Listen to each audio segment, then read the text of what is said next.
dadalhin na kay Speaker, no, ng Secretary General. Hindi natin maitatanggi yung mithiin na pababain po yung presyo. Definitely lahat tayo sang-ayon dyan. Pero ang atin po kasi dito ay wag naman puro lang papogi. Wag naman puro lang pong cosmetics. Ito lang ho ang masasabi natin sa pinaka-latest na ilinabas na survey na yan ng Social Weather Station. Good luck na lang ho para doon sa mga kandidato ng administrasyon na mangangampanya diyan sa Mindanao at para naman doon sa mga kandidato nitong si Tatay Digong, kagaya nitong si Kong Dante, bentahe ho yan para sa kanila. Ibig sabihin ho mga kababayan, ayaw ho ng mga kababayan natin sa Mindanao, itong administrasyon na to, hindi na ho sila satisfy, hinahanap-hanap na ho nila yung pamumuno nitong si dating Pangulong Rodrigo Duterte. Pero bago ho yan mga kababayan, isang like at isang subscribe. Masaya na ho tayo dyan. At sa mga gusto sumali sa ating community, alam nyo na ho gagawin. No? Hindi ko na dapat sabihin yan dahil lagi naman ho kayo dito. Yung join button, nandyan lang ho sa baba. Ito ho mga kababayan, net satisfaction rating. 2.5 years in office. Net satisfaction rating, negative 18. Palakpakan ho, grabe. Masyado nyo kasing binaboy yung mga Duterte. Masyado nyo binaboy yung kumbaga pride ho kasi ng mga kababayan natin sa Mindanao yan. Nakita ho nila kung paano magtrabaho yung mga Duterte. Nakita ho nila dyan sa Davao.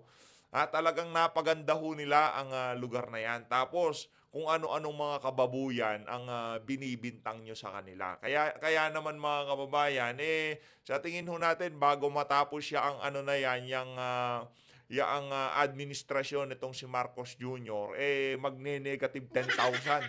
Ang satisfaction rating na yan nitong si Marcos Jr.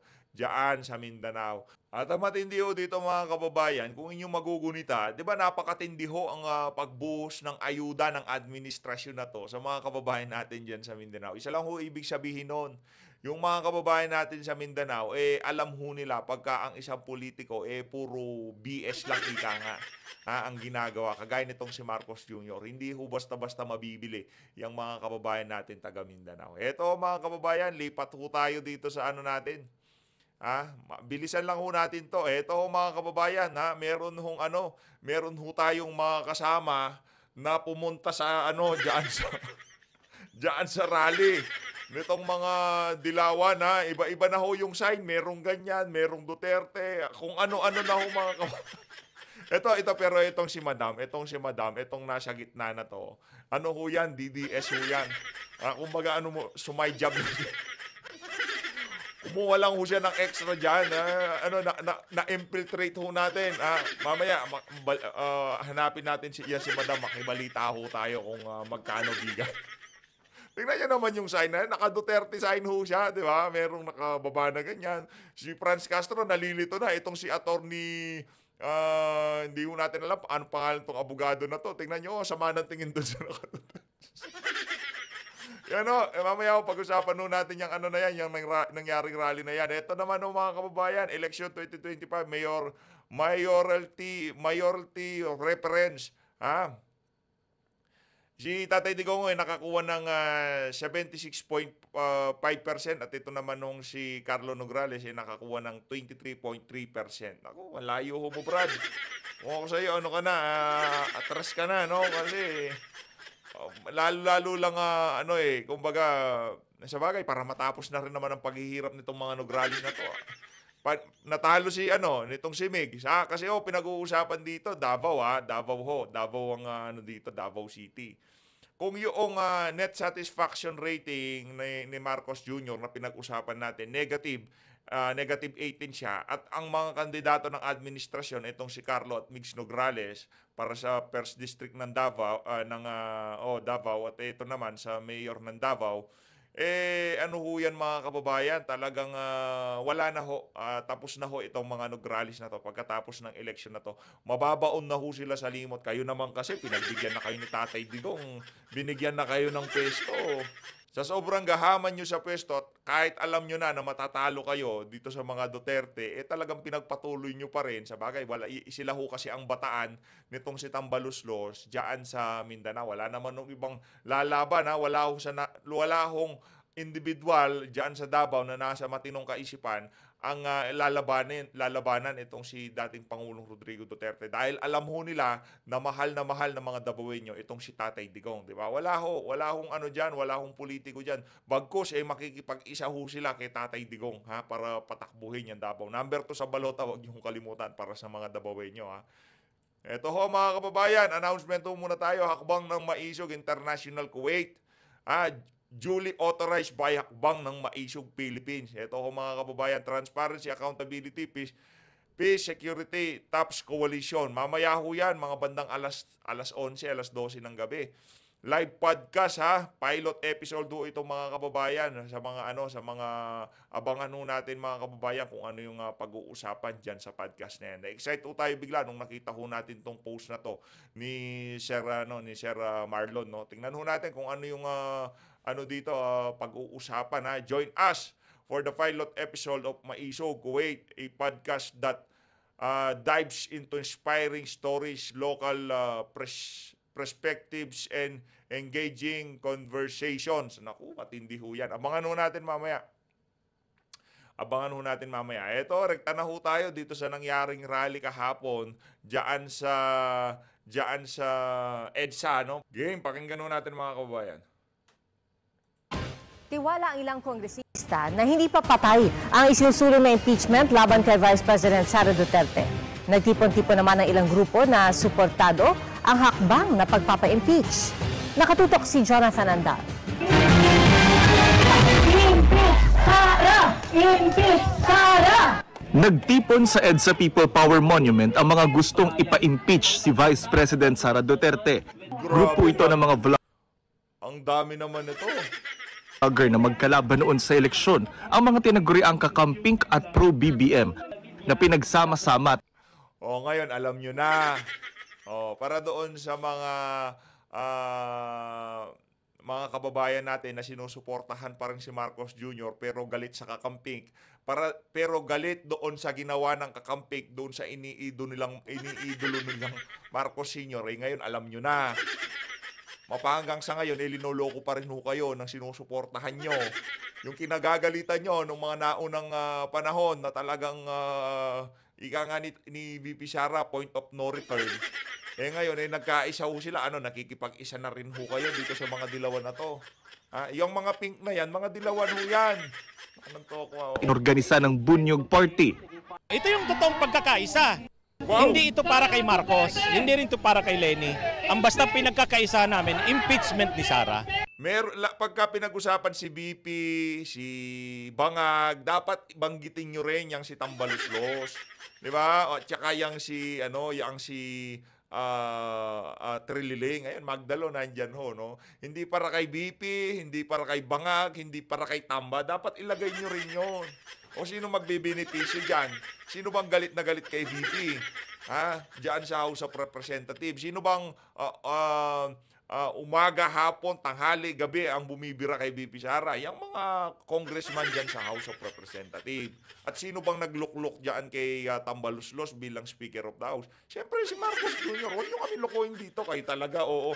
Ang tunay na pagkakaisa, yung isinagawang peace rally ng mga kababayan nating INC. Dahil lahat doon, mahirap, mayaman, yung hindi malalim sa politika, saktuhan lang. Nakikiisa sila sa panawagan ng kapayapaan. O kayo, anong panawagan nyo dyan? Kaguluhan. Magkakagulo pagka in-impeach si BP. Anak ng toko, mga walang... Dumalo rin ang grupong Magdalo at si ACT Teachers Party List si Representative Franz Castro. Kahapon, sinabi ni Pangulong Bongbong Marcos na hindi napapanahon ang impeachment laban sa bise. Hindi rin daw makakabuo ng quorum ang mga senador at kongresista na magiging abala na sa kampanya sa eleksyon 2020. Hindi. Sabi nga nitong si, pangalan nito? Si Chis Escudero, magagawa ng paraan yan. Basta napunta sa amin, tatrabahuin namin. 55. Sang-ayon din ang Chairman at Vice Chairman ng House Committee on Good Government and Public Accountability, ang komiteng nag-imbestiga sa confidential funds ng BISE. Pero sa tingin ni Manila Representative Joel Chua, hindi nawawala ng interes sa impeachment ang mga mambabatas. Sadyang hamon lang daw talaga sa kanila na magbalikan sa batasan pambansa kung nangangampanya na lalo yung mga malayo sa Metro Manila. Pero para kay Castro, kahit tila tutol sa ngayon ng Pangulo, hindi pa patay ang impeachment sa Kamara. Si Castro, wala na ho siya. Tapos na ho siya dyan sa House of Representatives. Kaya talagang isinusulong niya para makapagbida-bida siya. Tumatakbo siya ng pagkasenador. Madam, mark my word. Pagkatapos mo dyan sa House of Representatives, kalaboso kang walang yaka. Naku, yung yung kapila mo, naku, pagka hindi ka na membro ng House of Representatives, ordinaryong Pilipino ka na lang, wala ka ng impluwensya, hindi na makakapakialam, hindi na mangingialam. Diyan sa kaso mo, yung mga individual na inaasahan mo ngayon na puprotektahan ka. Kalaboso ka, Brad, sigurado. Ang inaasahan nila, ang ika-4 na impeachment complaint na ayon kay Castro ay galing na sa mga kongresista sa mayorya. Ang unang 3 impeachment complaint kasi laban sa bise, galing sa minority bloc. Sinusubukan pa namin kunan ng komento rito ang ikalawang Pangulo. Para sa Subok lang na subok kayo dyan. Subok lang na subok. Pero tayo, merong part sa atin na gusto nating mapag-usapan yan para talagang panalo na itong si VP Sara sa 2028 election. No? Ngayon pa lang, pagka pinag-usapan mo kasi yung impeachment na yan, sigurado na ho talaga tayo na wala nang makakapigil kay VP Sara. Kahit ngayon naman, kahit di na mo pag-usapan yan, panalo na si VP Sara. Kasi hinahanap-hanap ng mga Pilipino yung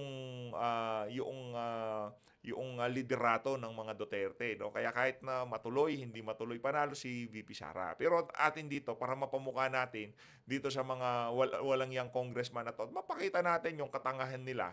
No? Maisampal sa pagmumukha nila yung katangahan nila dyan sa impeachment na yan. Sige, tuloy natin. First time in history, merong ma-acquit. Ma-acquit po ba tawag dyan? Pagka-impeachment, merong ma-acquit na impeach. Kasi lahat, kung hindi nag-resign, na-impeach kagaya nitong si Corona, anong pangalan nun? Yung dating Chief Justice, di ba, nag-resign siya para hindi na maituloy yung impeachment. Etong si VP Sara, makikipagtagi siya yan, hindi ho yan magre-resign. Hindi ho niya bibiguin yung 31 million na Pilipino na bumoto sa kanya nung nagdaang election. Makikipagbalagbagan ho yan.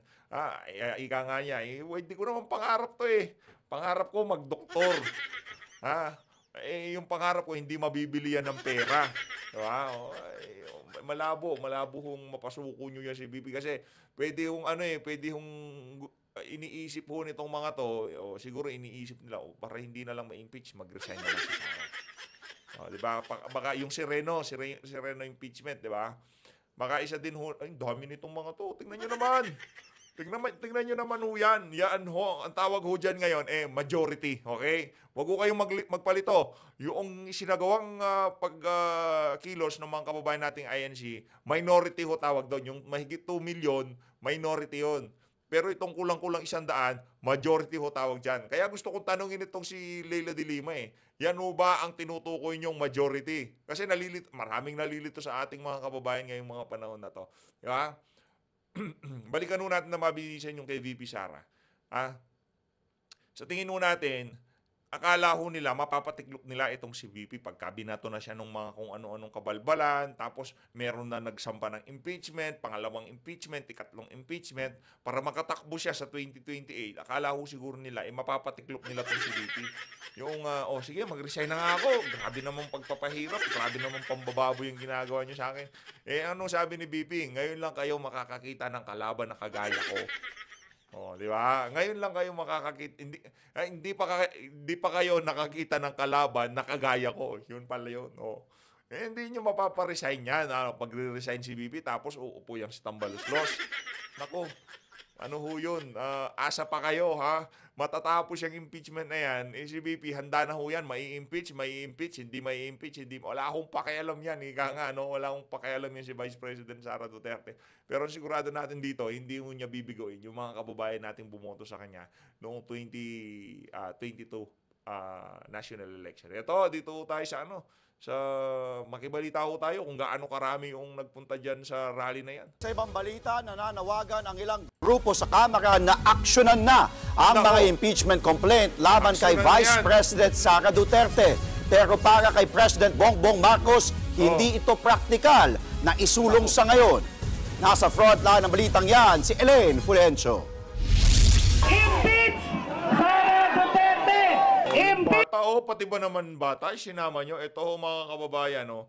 Siyempre, ano yan, multiplier kayo, no. Yung bata, sinama nyo, hindi nga niya alam kung ano pinaglalaban nyo dyan, eh. Pero doon sa INC rally, kahit sinong tanongin nyo doon, kahit sinong tanongin nyo, alam nila kung anong tinatayuan nila. Para kami sa pagkakaisa at kapayapaan. O kayo, anong tinatayuan nyo? O pati itong parang nagpapataya ng wedding, sinama nyo dito. Tingnan nyo naman yan, mga kababayan. O yan si nanay, tingnan nyo, pinasuot pa ng kulay pula. Kulay blue yung damit niya, pinasuot nyo pa ng pula. Para mapakitang BBM supporter siya, ganon. Mga loko-loko talaga. Tingnan nyo sa niya. 2,000 ako. May pang pupustiso na ako, di ba? Yan ang pero di ako galit dito kay nanay. Okay lang yan, nay. Pagka pinatawag ho kayo, punta ho kayo, di ba? Sa sobrang hirap ng buhay ngayon, naiintindihan naman ho namin. Support, di ba? Impeach, yan, tirahin nyo, mga walang okay lang ho yan. Hindi naman natin maiwasan yung ganyan, di ba? Napakaraming nagugutom. Kunin nyo ho yung pera kung binibigyan kayo, di ba? Kunin nyo. Kawawa sa bayan ng Pilipino ngayong mga panahon na to para doon sa mga ayuda. Ano yan? Kasama ba kayo sa AKAP? Benepisyaryo ba kayo ng AKAP? sabay-sabay na sigaw ng iba't ibang grupo sa harapan ng Di naman ito naman nagre-report. Di naman sabay-sabay. Yung sabay-sabay, yung sa INC. Pero dyan wala naman kami naririnig na sabay-sabay. EDSA People Power Monument sa Grabe, ang dami Quezon City kanina. Ang kanilang panawagan, patalsikin sa kanyang pwesto si Vice President Sara Duterte. Matatanda ang 3 impeachment complaint nang inihain. Wala naman nakakalimot. Huwag nyo nang emphasize yung na matatandaan. Kahit 10 impeachment pa yan. Ang tanong, may basihan. May sustansya ba yung mga na yan? May substance ba? Hindi pa tapos yung pag-investigasyon ng COA, nagbida-bida kayo. Kayo dyan sa House of Representatives at itong mga bataan na to ni Trililing. Sa Kamara laban sa pangalawang Pangulo. Nag-ugat ang mga ito sa umano'y maanumalyang paggasta ni VP Duterte ng confidential funds ng Office of the Vice President at noong siya ay kalihim pa ng Department of Education. Kabilang sa mga nakiisa sa pro-impeachment rally si ACT Teachers Representative Franz Castro. Akala ko ba, Franz, madaming dadalo dyan sa rally na yan? Ba't parang binubudol mo na naman kami? Wala pa kayo 100 eh. Mula sa grupong Makabayan. Aniya, wala pa ring usad ang mga inihaing impeachment complaint laban kay VP Duterte. Dapat ito ay dalhin na kay Speaker ng Secretary General. At si Speaker naman, dahil 3 yung impeachment, i-endorse ito doon sa Committee on Justice. Nakiisa rin ang grupong Magdalo sa pagtitipon para sa impeachment ng Vice Presidente. The ball is with the Congress naman eh. It's with the congressmen and the senators whether the process will push through. Ngayon may mga violations. We believe that there are violations of the Constitution. There may betrayal of the public trust, especially dun sa... Masaya ba ho kayo, sir, pagka tinatawag kayo na bata kayo ni Trililing? Ang hirap, no? Wag na lang, oy. Bata ni Trililing, wag na lang. Funds, tsaka sa mga... Bata ni Duterte. Bata ako ni Duterte. Sir, bata mo ako Tatay Digong, tatay. Bata mo ako. Pero ito, proud ho ba kayo na bata kayo ni Trililing? Disbursement of different funds, ganyan. Hindi siya sinasagot, she should be accountable for it. Nauna nang sinabi ni House Secretary General Reginald Velasco na hihintayin pa nila hanggang sa susunod na linggo kung mayroon pang maghahain ng ika-4 na impeachment complaint. Si Pangulong Bongbong Marcos naman naniniwalang problematic at hindi practical ngayon ang impeachment laban sa ikalawang Pangulo. Well, JP is one of our best legal thinkers in the country. And he is right. Best legal thinker. Best legal thinker, nung kay Tatay Digong siya. Nung kay Cory siya. Nung kay tatay mo, sa tatay. Nung napatalsik tatay mo, magko-Cory siya. Ngayon, GMA siya. Kung tatanungin niyo ako kung sino yung pinakamatandang balimbing sa ating bansa, walang iba kung hindi ang si Juan Ponce Enrile. Wala na akong kredibilidad yung mama na yan. Kaya diskumpiyado na ho ako sa lahat ng sinasabi ngayon nitong si Juan Ponce Enrile, yung historyng anong tawag diyan? Yung version niya ng kasaysayan. Naku, parang diskumpiyado na ho ako, mga kababayan. Kasi kung ano lang yung convenient para sa naratibo niya, para sa politika niya, yun lang ho sinasabi niya. Kaya wag na ho kayong maniwala diyan kay Juan Ponce Enrile, pati yung mga legal opinion niya. Naku, legal opinion. Utot mo. There is a consequence to, there will be a precedence, and it will be very problematic. Muling iginiit ni PBBM na hindi ngayon ang tamang panahon para isulong ito. Ayon naman sa kilalang malapit sa mga Duterte na si dating presidential spokesperson Salvador Panelo, tuloy pa rin ang impeachment pero hindi lang ngayon. Tuloy, kaya lang yun, medyo i-postpone muna natin. Postpone? Hindi sabi nila. Pero gano'ng interesado kasi takot yata na... Gano'ng katagal? Baka naman 2027 na. Sila, pero tutuloy nila yan. Unless there will be a change of present dispensation. Nagbabalik. Ayun grabe. Ang dami nila Ang dami nila. Nasa 80 katao ho sila. Kita mula sa Frontline, Elaine Fulgencio, News 5. Ayun na nga, mga kababayan, ano na ho yan, tama ho yung sinabi na yan nitong si Atty. Panelo. Sa tingin ho natin talagang yung nanonostra niya na tuloy ang impeachment. Naniniwala ho tayo dyan. Tuloy yan. Abang-abang lang ho kayo. Kasi pinagpati ho yung defense team ni VP Sara, tinitira na ngayon pa lang diba? Pinapadisbar itong si Tatay Digong. Talagang inaatake ho nila lahat ng pwedeng atakihin. Alam ho nila na makakapagbigay buhay sa defense nitong si VP Sara pag nagtuloy-tuloy ang impeachment, tinatrabaho ho nila. Pero huwag ko kayo mag-worry, huwag ko kayo malungkot. Dahil kahit ano pa hong gawin nilang panggigiba kay VP Sara, hindi ho yan uubra. Diba? Ganun lang naman ho yun, mga kababayan. No? Kaya kahit pa paano, koonti lang yung pagbaba ng satisfaction rating ni Marcos Jr. dito sa Balance Luzon, diyan sa Northern Luzon, sa Visayas, dahil ho yan sa mga ayuda. At saka siguro, napaka talagang inayos ho ng social weather station yung pag-conduct ng survey na yan. Talagang siguro bago mag-survey, nag-akap muna sila doon sa lugar na paggaganapan ng survey. Ito, rekta na ho tayo dito kay Manong Ted, no? Hindi ho natin ito napasadahan sa mga nakalipas na araw. Konektado pa ho ito sa gagawing akbangin ng administrasyon na eto ho, mga kababayan, rekta ho tayo dito sa mga punto de vista nitong si Manong Ted Filon, kaugnay dyan sa akbangin ng Department of Agriculture na magdeklara ng food security emergency. Pakinggan natin ito, mga kababayan. Mamaya na siguro, no? Kasi ayaw mo mag-init agad ulo mo, kaya mamaya na. Mag-init ang ulo ng ating mga kababayan. Kasi nag-ikot daw po, Nag-ikot daw po sa isang palengke. Isang palengke lang? Hindi man lang tatlo? Ganda ng balita, no? Nag-ikot sa isang palengke ang Secretary po ng Agriculture Department at sinabi daw... Sigurado ka ba isang palengke? Baka mga palengke. Hindi, sa isa lang talaga. Sa Pasig daw. At sinasabi daw po, nagagalak po ang ating kalihim ng kagawaran dahil nakita daw niya na wala nang lumalampas doon sa 58 pesos na presyo po ng imported rice. O, diba? Laking balita, diba? Okay, so wala na daw po. Baka doon sa pwesto pinuntahan nyo, Mamaya, meron lang po tayong mahaba-habang panahon. Sana nga po. Kasi ako, pinag-iisipan kong gawan to ng malalimang Think About It episode. Kasi nga po mukhang, with all due respect, parang lagi lang pong cosmetics Diba? Parang yung root cause of the problem ay hindi po naman talaga tinutugunan.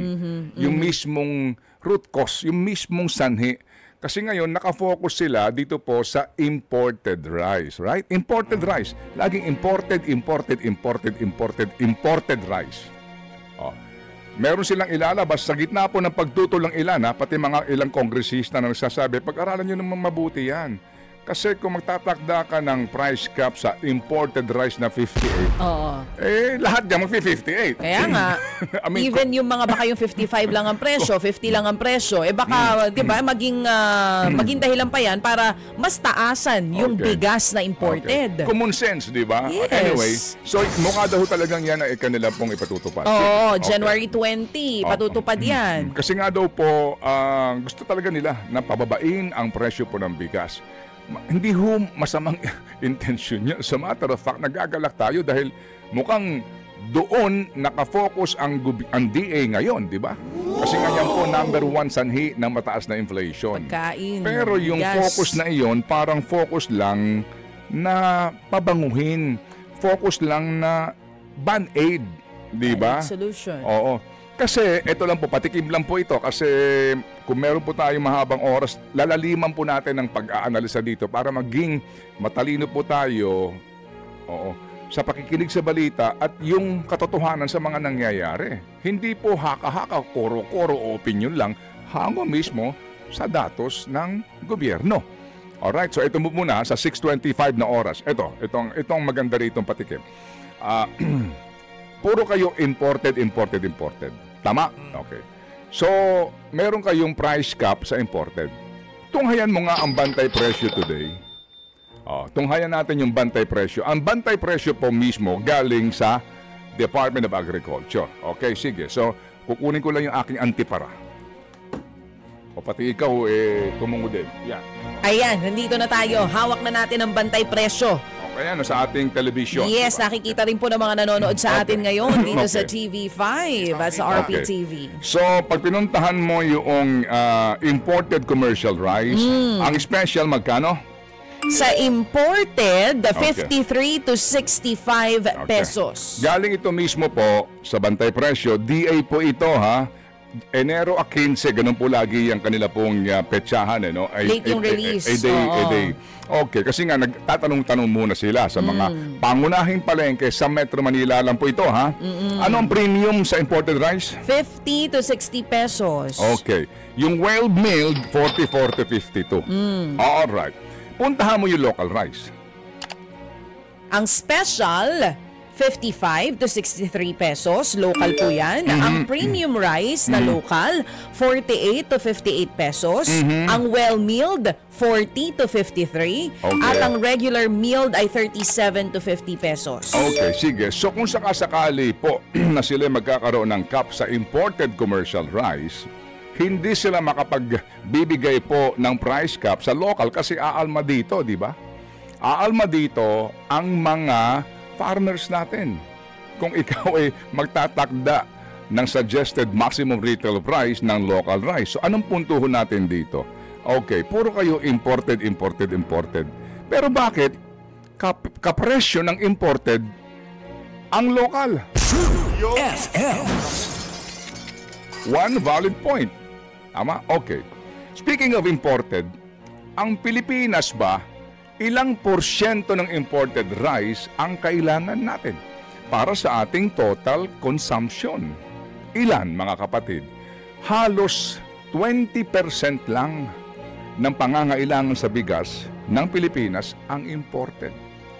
Okay, so 80% ay locally produced. Okay. Ito, patikim lang ito Sige. Kung ikaw ay magmamathematics dito, yung imported na yan, hindi naman yan tumubo out of the blue. Diyan sa aduana. Tinanim yan, di ba? Oo, inaani yan galing po ng Vietnam. Right? Galing ibang bansa. So galing ng ibang bansa. At pagkatapos, isinakay pa yan papunta doon sa pier. Ikinarga ng barko. Yung barko ay bumiyahe ng pagkalayo-layo. Dumating sa Pilipinas. Alright, nagbayad ng taripa yung importer. Nagbayad ng tara sa customs. Aba, may tara? Okay, inilabas po ng aduana. Inilagay doon sa kanilang bodega. Bago makarating dito po sa retailer, ang presyo pareho lang. Got the point? Oo, sige. Sa dami ng dinaanan, ano? Okay ang tawa mo, ha? Sige. So, patikim po lamang ito. Kasi if you're going to analyze it, right, they are addressing cosmetics. Bigyan mo ng price cap yan kasi ito. Di ba? Pero, okay, sige. Paano yung local rice? Get the point?